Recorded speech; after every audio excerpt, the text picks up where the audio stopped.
저는 미국에서 싱글 라이프를 즐기고 있는 브랜디라고 합니다.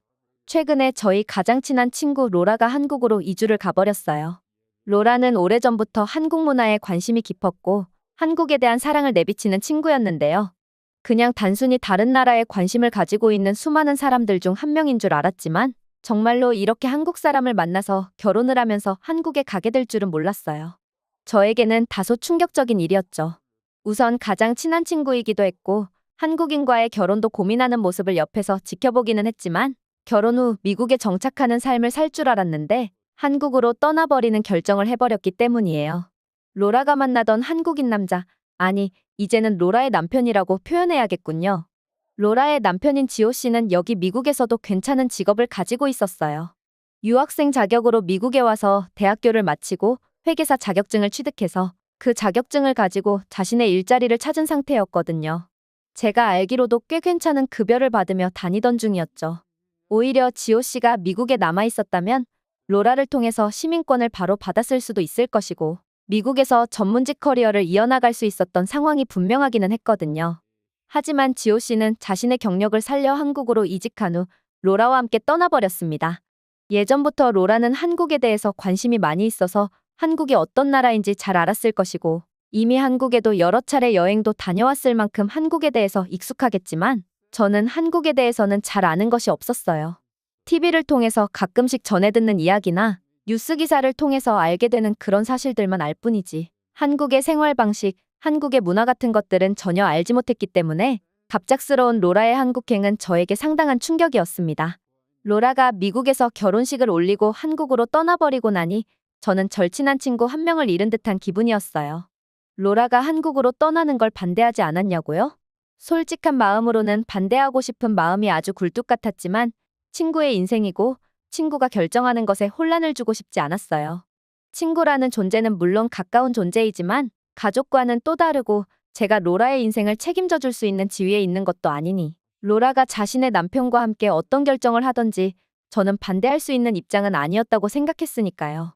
로라는 한국으로 떠나고 한국 생활에 너무 잘 적응했고 한국이 점점 더 좋아진다는 말로 자신의 근황을 전해왔어요. 너무 잘 산다고 하니 너무나 다행이라는 생각이 들었죠. 섣불리 해외 이주를 선택했다가 실패하거나 후회해서 돌아오는 사람도 많은 지금 시점에서 로라의 그런 기분 좋은 소식은 정말로 축하해줄 일이었거든요. 하지만 시간이 지날수록 로라에게도 작은 문제가 생기기 시작했습니다. 바로 고향에 있는 가족들과 친구들의 얼굴을 자주 볼 수 없다는 문제 말이죠. 미국에서는 서부에 살던 사람이 대학교나 직장 때문에 중부나 동부로 이사를 가는 경우가 흔하고 가족들끼리 비행기로 몇 시간 거리에 떨어져 살아야 하는 경우가 흔하기는 하지만 그래도 같은 국내에 있는 것과 로라처럼 아예 해외에 떨어져 있는 것은 온도 차이가 다르다고 느낄 거예요. 해외로 이주 간 사람들이 가장 힘들어하는 부분이 바로 그런 것들이죠.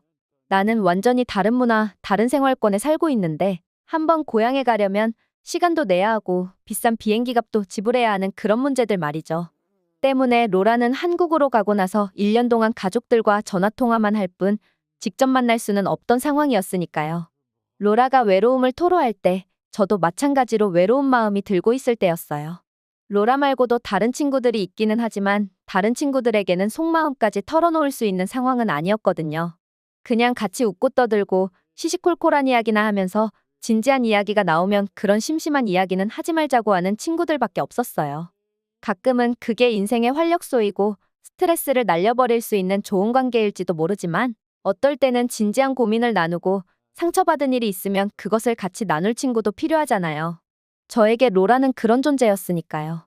그래서 저도 외로운 마음이 조금씩 커져가고 있었고 로라도 외로워하고 있다는 이야기를 듣고 저는 바로 한국으로 갈 준비를 했습니다.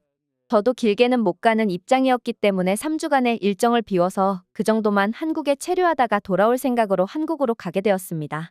로라도 제가 한국으로 오면 자신의 집에 머물면서 그동안 못다한 이야기를 나누자며 매우 좋아하더군요. 그렇게 한국의 인천공항에 도착했고 로라는 시간에 맞춰 저를 마중 나와주었어요. 공항 입구에서 로라와 만나서 반갑게 포옹도 했고요. 한국의 인천공항 시설이 상당히 쾌적하고 세련된 것 같기는 했는데 그런 것을 신경 쓸 틈도 없이 로라를 만나겠다는 생각에 그런 것들은 눈에 보이지 않았죠. 그렇게 로라의 차를 타고 로라의 집으로 이동했습니다. 로라는 서울 외곽에 산다고 했어요. 경기도 과천이라는 곳에 산다고 했고 여기서 남편 지호 씨는 서울의 강남으로 출퇴근을 한다고 하더라고요. 그만큼 서울하고 가까운 도시래요. 30분도 안 걸리는 거리인데 만약 제가 서울 구경해보기를 원할 때면 당장 서울 시내 한복판으로 갈 수도 있는 가까운 거리지만 서울의 복잡한 도심권과 달리 그곳은 너무 평온하고 조용한 동네라고 소개를 해줬어요. 로라가 어떻게 살고 있는지 가서 구경도 해야 하고 같이 서울 구경도 가봐야 하고 제가 정해놓은 3주라는 일정이 벌써부터 짧게 느껴졌습니다.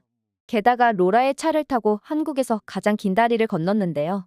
저는 미국만큼 거대한 조형물, 거대한 건물들은 다른 나라에서는 찾아보기 어렵겠구나 생각하고는 했던 미국밖에는 모르던 사람이었는데 한국에 오자마자 엄청난 규모의 다리를 건너게 되었습니다. 이때부터 저는 눈이 휘둥그레졌죠. 그 다리를 지나며 1시간 넘게 차에서 수다를 떨며 로라의 집에 도착했습니다. 로라는 이 도시가 오래된 도시이지만 최근에 대부분의 건물들을 다시 지어서 새 아파트들로 가득 차 있는 도시라며 한국에서는 신도시라고 불리는 동네처럼 최신식 건물들이 들어와 있고 그럼에도 불구하고 오래된 도시인 만큼 길거리 가로수들도 아주 키가 크다고 했어요. 한국은 머지않은 과거 전쟁을 겪으면서 모든 시설들이 파괴되고 모든 자연들이 파괴되어서 미국뿐만 아니라 전 세계 어디에서도 다 쉽게 만나볼 수 있는 키가 큰 나무들이 없대요. 그러면서 나무를 볼 때마다 한국의 아픈 역사가 떠오른다는 거예요. 그래서 자기는 너무나 마음이 아프다는 거예요. 미국에서는 수십 미터짜리 나무를 흔하게 볼 수 있고 그게 당연한 것인데 한국 사람들은 키가 적당한 가로수들에 익숙하고 엄청나게 높은 나무들을 해외에 나가서 보고 오니 그럴 때마다 신기해하는 사람들이 있다며 말이죠. 저는 그런 이야기를 하는 로라를 보면서 로라는 한국에 대해서 아는 것도 많다는 것을 넘어 한국에 많은 애정을 가지고 있다는 것도 느껴졌습니다. 한국에 키 큰 나무가 많이 없는 게 아쉬웠는데 과천에서는 키 큰 나무를 만나볼 수 있다고 하니까 말이죠. 누군가가 듣기로는 이런 이야기가 쓰잘데없는 이야기라고 생할지도 모르겠지만 로라가 저에게 이런 이야기를 했을 때 마음이 놓이기도 했습니다. 로라는 한국이라는 나라에 애정을 가지고 잘 살고 있구나. 로라의 외로움은 그저 가족에 대한 그리움, 친구에 대한 그리움일 뿐이지 한국에 대한 실망이나 한국에 적응하지 못한 것이 아니구나 이런 것들을 느낄 수 있었어요. 그리고 로라가 이렇게까지 좋아하는 한국이니 비록 내가 아직 한국을 잘 모르지만 분명히 좋은 곳이라는 생각이 강하게 들었습니다. 그렇게 키 큰 가로수들을 지나쳐 로라는 자신의 아파트로 차를 몰고 천천히 들어갔습니다. 지하로 내려가는 아파트 주차장은 흡사 방공호 같았다고 할까요? 저는 그 규모에 놀라고 말아버렸는데요. 지하 2층까지 만들어져 있는 지하 주차장은 정말로 튼튼해 보이고 어떤 재난에도 마치 튼튼하게 보호해줄 것처럼 생겼습니다. 저는 정말 궁금한 마음에 북한이 핵을 발사해도 여기서 살아남을 수 있게 아파트를 방공호처럼 지어놓은 거냐고 물어봤고 로라는 그런 것은 아니지만 그런 말은 신뢰가 된다며 한국 사람들 앞에서는 말조심을 하라고 일러주었습니다. 그러면서 로라는 이렇게 한국 사람들이 일구어 놓은 발전된 나라와 세계 어디에 내놓아도 뒤처지지 않는 편리시설을 기껏 만들어 놓고 구축해놨더니 북한에서 끊임없이 도발하고 미사일로 한국을 파괴하겠다고 협박하는 모습이 너무나 싫다고 말하더군요. 한국 사람들은 그런 위협에 이제는 진절머리 나고 무뎌져서 신경을 별로 안 쓰고 있는 것 같기는 하지만 한국 사람들의 속마음은 자신과 같이 마냥 기분이 좋지만은 않지 않겠냐며 말이죠. 저는 로라의 그 말에 조금 놀랐어요.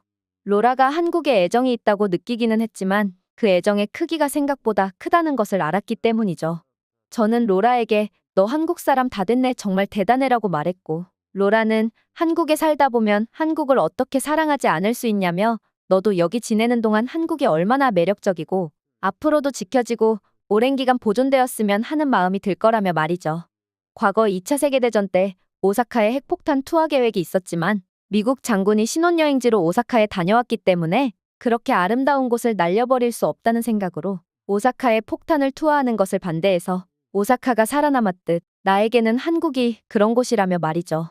이쯤 되자 저는 한국에서 조금이라도 불행한 일을 겪을까, 기분 좋지 않은 일을 겪을까 마음 한구석에 있던 작은 우려와 걱정마저 싹 사라졌습니다. 그렇게 기분 좋은 시선으로 한국을 바라보기로 생각했습니다. 그렇게 저도 로라가 한국의 아파트 생활을 하듯 로라를 따라서 한국 라이프를 즐겼습니다.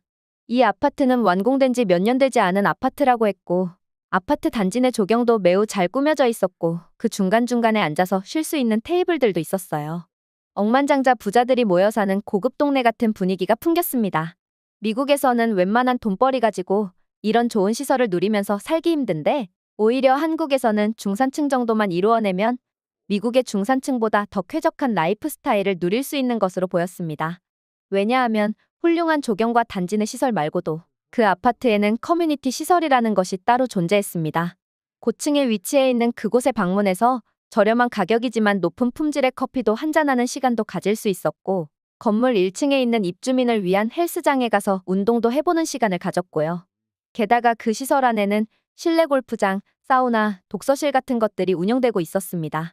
물론 여기가 한국에서도 아무나 입주할 수 있는 아파트가 아니기는 했지만 그래도 로라의 남편이 가진 회계사라는 직업으로 벌 수 있는 수익으로는 미국에서 이보다 더 좋은 수준의 주거 형태나 더 나은 삶을 살 수는 없었을 거예요. 오히려 로라는 남편이 미국에서 직장 생활하는 것보다 한국에서의 절대적인 수익은 조금 줄었지만 반면에 더 좋고 쾌적한 곳에서 지낼 수 있는 것이라며 제 생각에 동의하기도 했어요. 그리고 저희는 로라의 보금자리인 아파트를 떠나서 서울 시내에도 구경을 가보고 차를 타고 한국의 바닷가에도 가보는 등 둘이 보낼 수 있는 시간을 최대한 만들었습니다. 한국에서 이미 살고 있는 로라가 있었기 때문에 어디에 가든지 든든한 마음 안심되는 마음이 있기는 했지만 만약에 제가 한국에 혼자 와서 혼자 돌아다녔다고 하더라도 불안하거나 무서운 마음이 들었을 것 같지는 않았습니다. 제가 정말 혼자 한국을 돌아다녀 보지는 못했지만 그것만큼은 정말 확실하다고 장담할 수 있어요. 한국 사람들은 외국인인 저희들에게 매우 친절한 게 일반적이었으며 로라가 한국말을 하기 시작하면 더 친절하게 대해주는 듯한 기분도 느꼈고요. 물론 영어를 사용한다고 해서 불친절해지거나 그러지는 않았으니 오해는 하지 말아주세요. 그리고 한국의 도심은 불이 꺼지지 않는 도시 같았습니다. 소설 속에 나오는 잠들지 않는 도시 같은 분위기가 풍겼고요. 밤이라고 해서 갱단들이 나와서 설치거나 일반 사람들을 위협하는 그런 이상한 사람들도 단 한 번도 본 적이 없었고요. 한국에 거주하는 외국인들도 자신들의 나라에서 행동하던 것과 달리 밤늦게 돌아다니는 것에 매우 익숙해하는 상태였으며 길거리에 앉아서 자유롭게 한국인 친구들과 대화를 하거나 간단하게 술 한잔하는 모습도 많이 봤습니다. 무엇보다 한국에서는 길거리에서 술 한잔하는 것이 불법이 아니기 때문에 저와 로라도 한국의 편의점이라는 곳에 가서 그 편의점 앞에 설치된 간이 테이블과 간이 의자에 앉아서 간단하게 맥주를 한 잔씩 하기도 했어요. 한국에서는 길에서 술을 마신다고 해서 큰 사회적인 문제가 생긴다고 생각하지 않는 듯해 보였어요.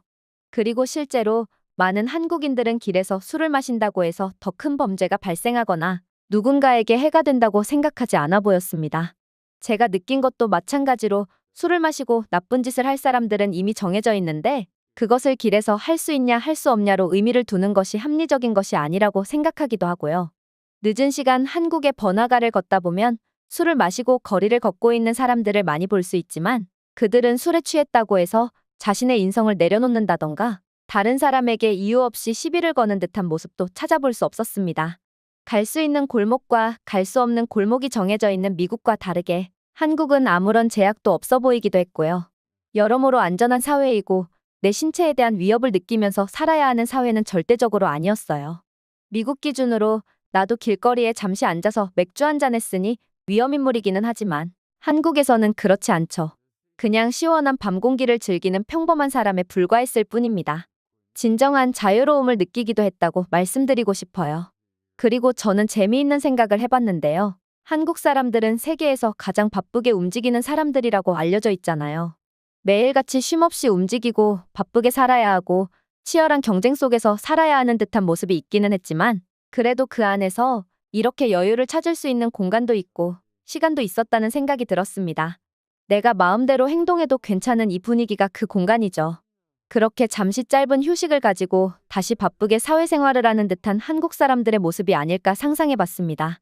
물론 제가 틀린 말을 했을 수도 있지만 제가 본 한국의 느낌은 그러했습니다. 저도 이미 미국의 회사에서 매우 치열하게 경쟁하고 살아가고 있는데 한국에서처럼의 자유가 없으니 오히려 한국이 더 부러운 마음도 들었고요. 또 한국은 오래된 역사를 가진 나라잖아요.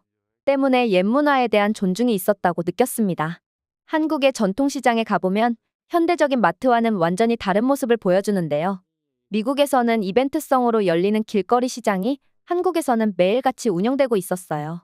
이런 것들은 외국인인 저에게 너무나 신기한 모습이었고 한국에 살고 있는 로라도 아직까지도 한국의 전통시장에 가면 오묘한 분위기가 느껴진다고 했고요. 이런 것들이 미국과 다르게 한국이 오랜 기간 이어온 역사가 있는 곳이구나 느낄 수 있는 장면들이었습니다. 뿐만 아니라 로라와 함께 고속도로를 여행하며 한국의 휴게소 문화도 접해보고 한국의 바닷가에서 느낄 수 있는 특유의 분위기도 느껴보고 많은 것들을 하고 돌아왔습니다. 로라가 저에게 말했던 것처럼 한국을 겪어보면 한국의 매력에 빠지지 않을 수 없다고 했던 말이 무엇인지 결국에는 알게 되었습니다. 제 상황에서는 한국으로 갈 수 있는 방법 같은 게 없지만 나에게도 혹시 한국에서 체류하고 머물 수 있는 기회가 있다면 나도 그렇게 하겠다는 생각이 들기도 했고요. 로라는 한국으로 이주할 수 있는 최고 쉬운 방법은 멋진 한국 남자를 만나는 것이라고 이야기했고 혹시라도 저에게 그런 남자가 다가온다면 그를 걷어차지 않을 것 같기는 하지만 저처럼 까다롭고 성격도 괴팍한 여자에게 다가와 줄지는 의문이네요.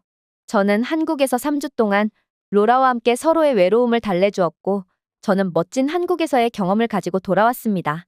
정말 시원하게 머리를 비우고 온 듯한 느낌이고 한국에서의 경험 덕분에 일도 더 잘 되는 느낌입니다. 한국의 다양한 것들이 저에게 큰 동기부여가 되어주었고 언젠가 기회가 되면 또 다시 로라를 만나러 한국에 가볼 생각입니다. 저의 여행기는 여기서 마치고요. 제 글 읽어주셔서 감사합니다. 오늘의 사연은 여기까지입니다. 구독과 좋아요는 영상 제작에 큰 힘이 됩니다. 다음에도 좋은 영상으로 찾아뵙겠습니다. 시청해주셔서 감사합니다.